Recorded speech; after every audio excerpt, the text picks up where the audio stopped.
Hi! நமக்கு zone பப்டி பிடிக்கும். ஆனா, அது செய்றதுக்கு மிஷின் தேவைப்படும் அப்படி தான் நெனச்சிட்டுருக்கீங்க. அப்படிலாம் இல்லங்க. கையிலேயே வந்து நம்ம வீட்லயே வந்து சுலபமா சோன் பப்டி செய்யலாம். பிகினர்ஸ் கூட இந்த வீடியோ பார்த்து சோன் பப்டி ஈஸியா செய்யலாம். ஸ்கிப் பண்ணாம ஃபுல்லா பாருங்க. அளவுகளோட சொல்லியிருக்கேன். ஒரு கடாயில 1 டேபிள் ஸ்பூன் நெய் ஆட் பண்ணிக்கோங்க. இது கூட 120 கிராம் வந்து மைதா சேர்த்துக்கோங்க.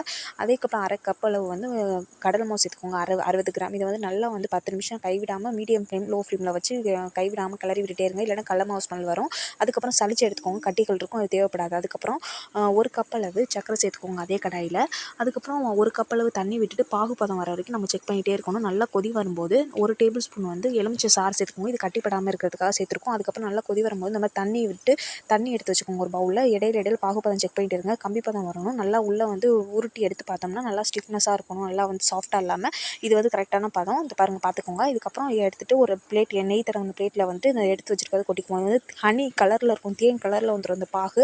அதுக்கப்புறம் கையில் எடுத்து இந்த பாருங்க நான் மடிக்கிறேன் பார்த்தீங்களா, இது போல் ஃபஸ்ட்டு மடிச்சுக்கோங்க. இது வந்து நல்லா வந்து கிளாஸியாக ஒரு லுக் வரும். நல்லா வந்து ஒயிட்டில் வரும், ஒயிட் கிளாத் மாதிரி. அந்த டயத்தில் வரும்போது நீங்கள் வந்து இந்த மாதிரி மடிச்சு விடணும்னு அவசியம் இல்லை. ஸ்ப்ரிங் மாதிரி ரவுண்டாக சுற்றிக்கோங்க. இந்த மாதிரி நான் சுற்றிருக்கேன் பார்த்தீங்களா, இது போல் சுற்றிட்டு நம்ம எடுத்து வச்சுருக்கோம் பார்த்தீங்களா, சளிச்சு வச்சுருக்கோம் மாவு, அதை வந்து இலையில வச்சு இது போல் வச்சு மேலே சுற்றி விட்டு நல்லா வந்து இழுத்து ஸ்ப்ரிங் நான் அப்போ இழுத்து விட்டு நடுவில் மறுபடியும் ஸ்ப்ரிங் சுற்றுறேன் பார்த்தீங்களா, அதே மாதிரி நல்லா சுற்றிட்டே இருங்க. இது சுற்றுறதுக்கு ஒரு 10 நிமிஷத்துக்கிட்ட ஆகும்.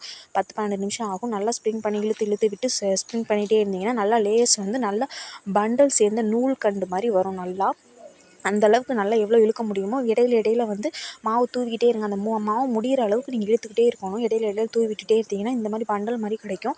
லாஸ்ட்டாக வந்து கொஞ்சம் கை வலிக்கும் அந்த இழுத்து. ஆனால் அதையும் கை விடாமல் நல்லா இது பண்ணி இழுத்துட்டே இருந்தீங்கன்னா அவ்வளோதாங்க. சோன் பப்டி ஈஸியாக நம்ம வீட்டிலேயே செய்யலாம். இடையில விடாமல் கை இழுத்துகிட்டே இருந்தீங்கன்னா அவ்வளோதாங்க. புரிஞ்சிருக்குன்னு நினைக்கிறேன். புரியலைன்னா லாங் வீடியோ கமெண்ட் பண்ணுங்கள். லாங் வீடியோ போடுறேன்.